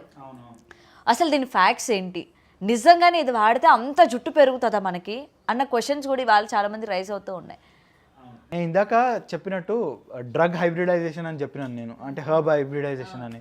సో అక్కడ చూడాలి వాడు మెన్షన్ చేసిన వాడి కాంపోజిషన్ ఏదైతే ఉందో అది ఎంతవరకు జెన్యున్గా గ్రో అవుతుంది, నిజంగా తను అడవులలో దొరుకుతున్నటువంటి మూలికలతోటి చేస్తున్నాడా, లేకపోతే హైబ్రిడైజ్డ్ అయినది, లేకపోతే ఈ ఆర్టిఫిషియల్ ప్రిజర్వేటివ్స్తో. ఇప్పుడు రిజల్ట్స్ అంతా ఇదిగా లేదు అని నేను కూడా చదివినాను. చాలామంది నా పేషెంట్స్ కూడా అన్నారు రిజల్ట్స్ అంతా పాజిటివ్గా లేవు అని చెప్పేసి. దట్ ఈస్ బికాజ్ అదే మార్కెట్ చేసుకోవాలి, కమర్షియలైజ్ చేయాలి ప్రోడక్ట్ని అనే ఉద్దేశంతో. సో దానికన్నా న్యాచురల్గా కుంకుడుకాయ, షికాకాయ వీటిని వాడడం బెస్ట్. సో దానికన్నా మీకు జీసీసీ అని ఒకటి ఉంది, గిరిజన్ కోఆపరేటివ్ కార్పొరేషన్ అని, ఆంధ్రప్రదేశ్ గవర్నమెంట్ వాళ్ళది ఒక ప్రోడక్ట్ ఉంది. అరకు వ్యాలీలో తయారు చేస్తారు, అక్కడ ఓన్లీ వీళ్ళే. ఇది యాక్చువల్లీ ఓల్డ్ కంపెనీ జీసీసీ, వీళ్ళని చూసి ఆదివాసి అనేది వచ్చింది, ఎందుకంటే ఇది కూడా తయారు చేస్తారు ఆదివాసులే. ఆ అరకు బెల్ట్లో ఉన్న ట్రైబల్ పీపుల్ వాళ్ళు తయారు చేస్తారు జీసీసీ అని. అది మీకు చూస్తే దాంట్లో ఫోమ్ రాదు, అండ్ అది వాటర్ లాగా ఉంటుంది. మీరు బాటిల్ వంపినా మీకు ఎక్కడ ఆ కెమికల్ స్టిక్కీనెస్ అనేది, కుంకుడుకాయలాగా ఆ స్టిక్కీనెస్ ఉండదు, మీకు అది వాటర్ లానే ఉంటుంది. అది అప్లై చేసుకున్నప్పుడు న్యాచురల్ ఫోమ్ వస్తుంది. న్యాచురల్ ఆయుర్వేదిక్ కంటెంట్స్తో తయారు చేసినటువంటి ఒకటే షాంపూ ఒకటే ఉంటుంది దాంట్లో. సో అది వాడితే బాగానే రిజల్ట్స్ ఉన్నాయి. బట్ అది కాకుండా ఇంకొకటి అదే వాళ్ళు సొంతంగా ఇవి యాడ్స్ చూసి వెళ్ళి కొనుక్కోవడం కన్నా ఒక ఆయుర్వేదిక్ డాక్టర్ని కన్సల్ట్ చేసి, సార్ నాకు ఈ ప్రాబ్లం ఉంది ఏం చేయమంటే, తన సూపర్విజన్లో తన పర్యవేక్షణలో వాళ్ళు వెళ్ళి తీసుకోవడం బెస్ట్. వాళ్ళు సొంతంగా వైద్యం చేసుకోవడం కన్నా ఒక క్వాలిఫైడ్ ఆయుర్వేదిక్ డాక్టర్ దగ్గరికి వెళ్ళి తను ప్రిస్క్రైబ్ చేసిన ఆ డ్రగ్స్, ఎందుకంటే డైరెక్ట్ మేము కూడా షాంపూ అని ప్రిస్క్రైబ్ చేయము. ఇప్పుడు సందర్భం వచ్చింది కాబట్టి చెప్పినాను. మేము కూడా ఫస్ట్ వాడి ప్రకృతి అనాలిసిస్ చేసి, వాడి దోశ అనాలిసిస్ చేసి, వాడు తింటున్న ఫుడ్ ఏంటి, వాడిని క్లెన్సింగ్లో పెట్టి డీటాక్స్ చేసి తర్వాతే వాడికి అడ్వైస్ చేస్తాం. సో వాళ్ళు ఏదున్నా సొంతంగా టీవీలో యాడ్ వచ్చింది కదా అని చెప్పి తీసుకోవడం కన్నా ఒక ఆయుర్వేదిక్ డాక్టర్ని కన్సల్ట్ చేసి అక్కడ తీసుకోవడం బెస్ట్. సో అంటే ఇందులో జరుగుతున్న మోసాల గురించి ఏం చెప్తారు మరి? అంటే ప్రజలు ఆ విధంగా మోసపోతూ ఉన్నారు త్వరగా. మనకి ఇప్పుడు ప్రజలు ఫేస్ చేస్తున్న దీన్ని బాగా టార్గెట్ చేశారు. హెయిర్ అన్నది ఇప్పుడు ప్రతి ఒక్కరు ఇంటికి ఒకరు ఉన్నారు అసలు ఫేస్ చేస్తున్న వాళ్ళు. సో మెయిన్ దీన్ని ఒక బిజినెస్ లాగా చేసుకొని, ఎందుకంటే దాన్ని ప్రమోట్ చేసిన వాళ్ళల్లో కొంతమంది చెప్పడం కూడా జరిగింది అది ఫేక్ అని చెప్పి కూడా. సో ప్రజలు అసలు ఏ విధంగా నమ్మాలంటే ఏం చెప్తారు సార్? మామూలుగా ఇంట్లోనే ఉన్న పద్ధతులతోని మనం ఎట్లా గ్రో చేసుకోవాలి? కుంకుడుకాయలు తెచ్చుకొని, శికాకాయలు తెచ్చుకొని ఇంట్లోనే షాంపూ న్యాచురల్ పద్ధతిలో చేసుకోవడానికి చాలా ఈజీ. చేసుకోవడం కూడా వాటిని ఉడకబెట్టేసి దాన్ని చేసుకోవడం చాలా ఈజీ. సో దాని ద్వారా చేసుకున్న షాంపూ చాలా బెనిఫిషియల్. ఇంకా ఈ ఎటువంటి ఇప్పుడు చాలా ఆర్గానిక్ అనే పేరుతోటి వేరే మీకు స్టిక్కరింగ్ తోటి మీకు ఎక్కడ కూడా దాన్ని లైసెన్సింగ్ ఏమి ఉండదు. ఆర్గానిక్ షికాకాయ షాంపూ, ఆర్గానిక్ కుంకుడుకాయ షాంపూ అని చాలా మార్కెట్లో ఇప్పుడు అవైలబుల్ ఉన్నాయి. బట్ దాంట్లో మళ్ళీ వాడు కెమికల్ కాంపోజిషన్ యూజ్ చేస్తున్నాడు, artificial soap content, soap base అనేది వాడుతున్నాడు ఫోమ్ రావడానికి. సో అది కూడా మంచిది కాదు. వాడు ఏం వాడుతున్నాడు అనేది దాని మీద మెన్షన్ చేయడు వాడు. సో దానికంటే ఇంట్లో యూజ్ చేసుకోవడం బెటర్. ఇంట్లో ఉన్న ఈ ఇంగ్రీడియంట్స్ తెచ్చుకొని ఇంట్లో చేసుకోవడం బెటర్. లేదా prefer GCC product or Ayurveda doctor దగ్గరికి వెళ్ళి వాళ్ళు చెప్పిన ప్రిస్క్రైబ్ చేసిన అది వాడడం మంచిది, మేలు అంతే. కాకపోతే ఫాస్ట్ రిజల్ట్స్ రావాలి అంటే ఇంకా మనం ఏం చేయలేము. అదే అంటారా? కానీ చాలామంది మోసపోయారు సార్. ఎందుకంటే పాపం దాని తర్వాత చాలామంది బయటకు వచ్చి మాట్లాడిన వాళ్ళు కూడా ఉన్నారు. ఎందుకంటే మాకు జెన్యున్గా మనకు అక్కడ ఇంకోటి మనకి ఇన్స్టా రీల్స్ అవి చూస్తూ ఉంటే ఆయుర్వేదిక్ మూలికలు అవి తీసుకొచ్చి మందారం అక్కడ ఇవన్నీ తయారు చేసి ఒక ఆయిల్ ప్రిపేర్ చేస్తున్నట్టు కూడా మనకి చూపిస్తూ ఉంటారు. దాన్ని కూడా వాళ్ళు ప్రమోట్ చేస్తూ ఉన్నారు. మేము ఇగోండి ఇంత జెన్యున్గా తీసుకొస్తున్నాము, మొత్తం ఈ ఆకులు, జామాకులు, లేకపోతే హైబిస్కస్వి ఇవన్నీ మేము తీసుకొచ్చి చేస్తున్నాము, ఇదే మీ జెన్యున్, ఇది ఇప్పుడు ఉన్న జనరేషన్ వాళ్ళకి ఉపయోగపడుతుంది, మీరు వాడండి అని చెప్పి కూడా చూపిస్తారు. అంటే కొంతమంది ఎట్లా ఉన్నారంటే చెప్పినట్టు నిజంగా ఆయుర్వేదిక్ టెక్స్ట్లోంచి చూసి వాడు వీడియో పర్పస్ కోసం వాడు అది చేసి చూపిస్తాడు. But end of the day ఆ వీడియో తర్వాత వాడి ప్రోడక్ట్ బయటకు వచ్చే వాడు నిజంగా చేస్తున్నాడా జస్ట్ మార్కెటింగ్ టెక్నిక్ అనేది నోబడీ నోస్. అంటే వాడు జస్ట్ పబ్లిక్ని అట్రాక్ట్ చేయడానికి మేము ఇట్లా ఆయుర్వేదంలో చెప్పినట్టు ఇట్లా ఈ పద్ధతి పాటించి చేస్తున్నాం అని చెప్పినప్పటికీ ఒరిజినల్గా ప్రోడక్ట్ బయటకు వచ్చిన వరకు సేమ్ మళ్ళీ అదే రిజల్ట్ ఉంటుంది. రీజన్ బీయింగ్ అదే, వాడు అట్రాక్ట్ చేసుకుంటున్నాడు, డబ్బులు సంపాదించుకుంటున్నాడు. సో అంతా కమర్షియలైజేషన్ అయిపోయింది. కానీ మా అమ్మాయిలకి కొంచెం చెప్పండి సార్, అమ్మాయిలకైనా అబ్బాయిలకైనా యంగ్స్టర్స్కి అసలు ఏం వాడితే బాగుంటుంది, హెయిర్కి కావచ్చు, బ్యూటీనెస్కి కావచ్చు, అసలు జెన్యున్ ప్రోడక్ట్స్ ఏవైనా ఉన్నాయా అంటే ఇదిరా అన్న ప్రోడక్ట్స్ ఏమైనా ఉన్నాయా ఆయుర్వేదిక్లోని? బ్యూటీకి సంబంధించి న్యాచురల్గా చెప్పాలి అంటే ఆయుర్వేదాలో కానీ మన భారతీయ పద్ధతిలో ఇప్పుడు చెప్తే చాలామంది తీసుకుంటారో తీసుకోరో తెలియదు, బట్ ఆవు పేడ ఉంటుందా దాన్ని అప్పట్లో మట్టిలో మిక్స్ చేసి ఒంటికి రాసుకునేది, దాంతో మంచి గ్లో వస్తుంది బాడీలో. అది కాకుండా ముల్తానీ మిట్టి అని దొరుకుతుంది, దాంతో కూడా మంచి గ్లో బ్యూటీ అనేది వస్తుంది. అది ఈవెన్ మనం హెయిర్కి కూడా రాసుకోవచ్చు. అండ్ చాలా న్యాచురోపతిక్ టెక్నిక్స్ ఉన్నాయి, అంటే ప్రాకృతిక చికిత్స అంటారు, అది ఇప్పుడు ఆయుర్వేదం సపరేట్ అయింది, ఒకప్పుడు ఆయుర్వేదంలో పార్టే అది. సో చాలామంది గోమూత్రాన్ని నీళ్ళలో యాడ్ చేసుకొని స్నానం చేసేది, ఆవు పెండ రాసుకొని ఒక అరగంటనో గంటనో ఎండలో ఉండేది. సో దాంట్లో ఏంటంటే ఆవు పేడ అంటే మన దేశవాళీ ఆవు పేడలో చాలా క్రిమిసంహారకమైనటువంటి క్వాలిటీస్ ఉంటాయి. సో దాని ద్వారా మన బాడీలో ఉన్న జర్మ్స్, మనకు కనపడిన జర్మ్స్ చాలా ఉంటాయి అవుటర్ స్కిన్ పైన కూడా, సో అవన్నీ చచ్చిపోతాయి, టాక్సిన్స్ అనేది వెళ్ళిపోయి మనకి గ్లో అనేది వస్తుంది, స్మెల్ వస్తుంది అనే రీజన్ తోటి మనం వాడడం, బట్ యాక్చువల్లీ అవే మంచిది. అదొకటి. తర్వాత సున్నిపిండి అని చెప్పేసి మన ఊళ్ళలో మనము స్నానం చేయడానికి వాడతాం, ఓన్లీ భోగి రోజు మాత్రమే దాన్ని ఉపయోగిస్తారు సున్నిపిండిని. అది కూడా యాక్చువల్లీ చాలా మంచిది బాడీకి, ఈ సోప్స్ కన్నా అది చాలా బెటర్. అసలు అది వాడితే చాలా మంచి రిజల్ట్స్ ఉంటాయి. ఇప్పుడు అంత గోయింగ్ బ్యాక్ అనే దాంట్లో సిద్ధార్థక స్నాన చూర్ణం అని ఆయుర్వేదంలో దొరుకుతుంది. సో అది కూడా ఇదే సేమ్, సిద్ధార్థక స్నాన చూర్ణం అని దొరుకుతుంది. సో స్నానం చేసే ముందు ఆ పౌడర్ని కొంచెం వాటర్ మిక్స్ చేసేసి ముద్దలా చేసుకొని బాడీకి రాసుకోవడం, దాంతో మంచి రిజల్ట్స్ ఉన్నాయి, గ్లో కూడా ఉంది. అండ్ ఈవెన్ ఫేస్ పైన కూడా ఎటువంటి మీకు డ్రైనెస్ కానీ అది కానీ ఉండదు. సో అది దాంతోపాటు ఈవెన్ డైటరీ ఇది కూడా రాగి సంగటి, అంబలి, so going back to our roots చేస్తే చాలా మంచి రిజల్ట్స్ ఉంటాయి యూత్కి. మీరు ఇప్పుడు ఇలాంటివి చెప్తే సోపులు, షాంపూలు, కాస్మెటిక్స్ ఇవన్నీ ఏమైపోవాలి, మొత్తం కూడా మోసేసి పక్కన పెట్టేయాలి మళ్ళీ. అండ్ ఇంకొకటి ఏంటంటే ఇప్పుడు మిల్లెట్ బేస్డ్ ఫుడ్ అనే కాన్సెప్ట్ వచ్చింది, మిల్లెట్ టిఫిన్స్ అని, బ్రేక్ఫాస్ట్లు, సో అది మంచి కాన్సెప్ట్ యాక్చువల్లీ. అంటే మన పూర్వీకులు అవే తిన్నారు, మన నాయనమ్మలు మన అమ్మమ్మలు రాగి సంగటి తాగేది, జొన్న అంబలి తాగేది, జొన్న రొట్టెలు తినేది, సజ్జ రొట్టెలు తినేది. సో వాళ్ళు చాలా జొన్న గట్క, సో అవన్నీ ఇప్పుడు మళ్ళీ బ్యాక్ వెళ్తున్నాం కాబట్టి అది చాలా మంచిది. అది తింటే మనకి ఇమ్యూనిటీ బూస్టర్ కూడా, అండ్ ఆల్సో మనకి ఏంటి డిసీజ్ ఫైటింగ్ కెపాసిటీ పెరుగుతుంది, షుగర్ కంట్రోల్లో ఉంటుంది, బీపీ కంట్రోల్లో ఉంటుంది. So end of the day health benefits చాలా ఉన్నాయి. సో ఆ dietary once in a while out side food తినడం ఓకే, బట్ వాళ్ళ ఫుడ్ని దీంతో రీప్లేస్ చేసుకోవడం బెస్ట్ అని నేను సజెషన్. సార్ నేను మీతో మాట్లాడుతూ ఉంటే నాకు ఒకటి స్ట్రైక్ అయిందనమాట. అంటే పెళ్ళి టైంలో ఏంటంటే మంచి గ్లోయింగ్ రావాలి, ఇన్స్టెంట్గా మనకి రావాలి అని అంటే ఏం చేయాలంటే కొంతమంది నాకు ప్రిఫర్ చేశారు వీకో టర్మరిక్. ఓకేనా? సో ఆ వీకో టర్మరిక్ వాడుతున్నంతసేపు అంటే కంటిన్యూస్గా వాడుతూ ఉంటే అసలు చాలా గ్లో వచ్చేది, ఫేస్ అసలు చాలా బాగా అనిపించేది, మొత్తం ఫేస్ అంతా ఎల్లోగా చాలా అందంగా కనిపించేది. అది వాడడం మానేసిన తర్వాత అసలు ఫేస్లా కాదు కదా, గ్లో కాదు కదా, ఏమీ లేదు. ఈ వీకో టర్మరిక్లో ఉన్న రహస్యం ఏం చెప్తారు? అంటే అది చాలా ఓల్డ్ ప్రోడక్ట్, అది ఇప్పుడు కాదు, 80s 90s నుంచి వచ్చిందని కూడా బహుశా.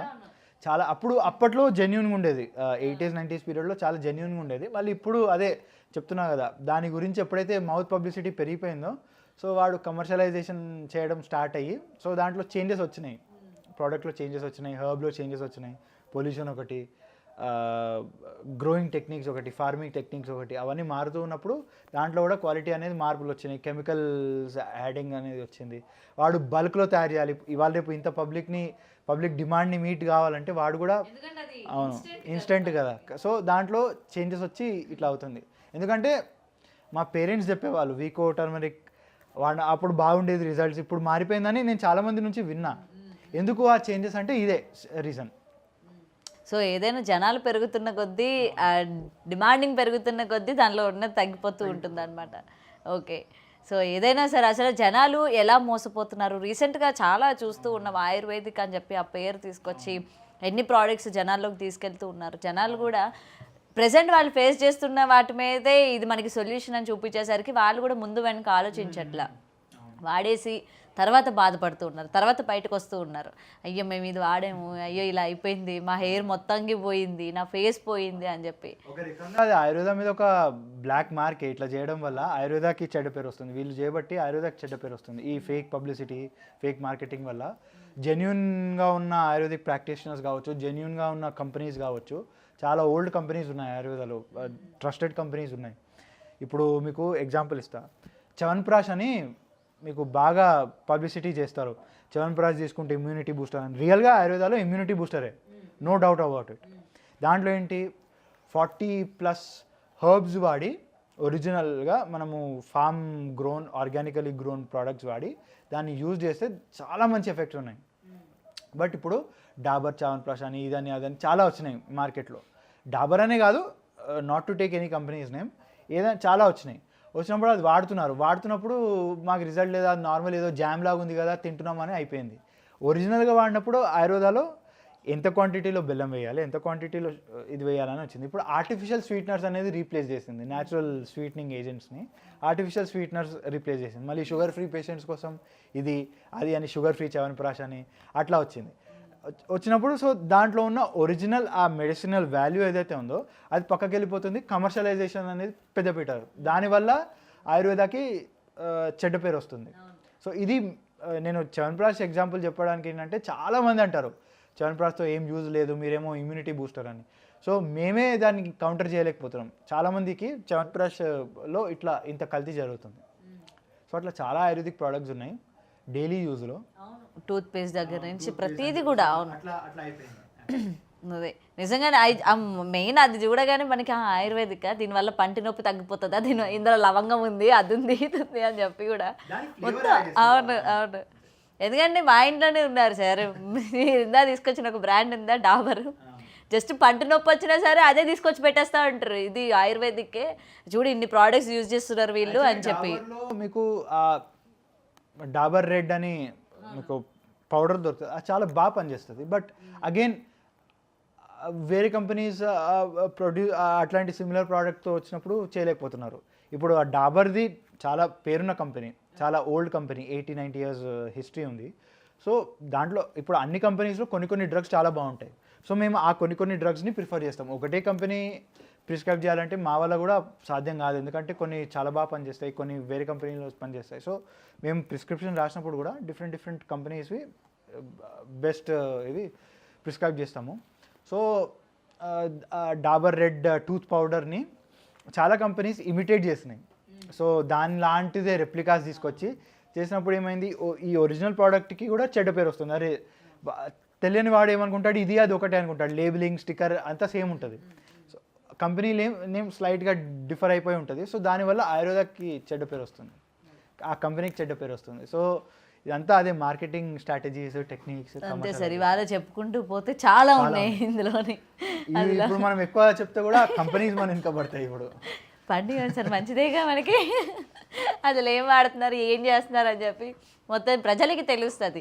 అండ్ మీలాంటి వాళ్ళు బయటకు వచ్చి ఇన్ఫర్మేషన్ ఇస్తేనే ఈరోజు చదువుకున్న వాళ్ళందరికీ కావచ్చు, వాళ్ళు వేరే వాళ్ళకి చెప్పాలన్నా అసలు ఇందులో ఏంటి మోసాలు జరుగుతున్నాయి, వీళ్ళు మనల్ని ఎలా అట్రాక్ట్ చేస్తున్నారు అని చెప్పి కొంచెమైనా జాగ్రత్త పడతారు. ఆల్రెడీ అన్నీ కల్తీ, ఇప్పుడు మనం డబ్బులు పెట్టి కొన్నవి కూడా కల్తీ అని అంటే ఏం చేస్తాం చెప్పండి. ప్రజలు ఈ విధంగా వెళ్ళిపోతున్నారు. మనం ఇంత పెద్ద వేలు ఖర్చులు పెడతా ఉంటారు, ట్రీట్మెంట్లు చేసుకుంటూ ఉంటారు, ఈ అన్నీ అయిపోయిన తర్వాత ఒక ట్రీట్మెంట్కి పోతారు, అక్కడ ఫెయిల్యూర్ అవుతారు. మొత్తం అంతా కూడా ఎక్కడ కూడా సాటిస్ఫాక్షన్ లేదు, అంత కల్తీ అయిపోయింది. అండ్ ఇంకొకటి ఏంటంటే ఆయుర్వేదిక్ మెడిసిన్స్ కాస్ట్లీ అంటారు. But actually speaking ayurvedic medicines costly కాదు, బట్ మనుషుల దాంట్లో అది అయిపోయింది. ఎందుకంటే ఇన్సూరెన్స్ కవరేజ్ అనేది చాలా ఆయుర్వేదిక్ హాస్పిటల్స్లో రాదు.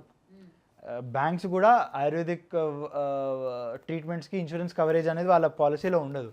ఓన్లీ అలోపతిలో మీరు పెద్ద సూపర్ స్పెషాలిటీ హాస్పిటల్స్ అడ్మిట్ అయినప్పుడు వచ్చే కవరేజ్ తప్ప దీంట్లో రాదు.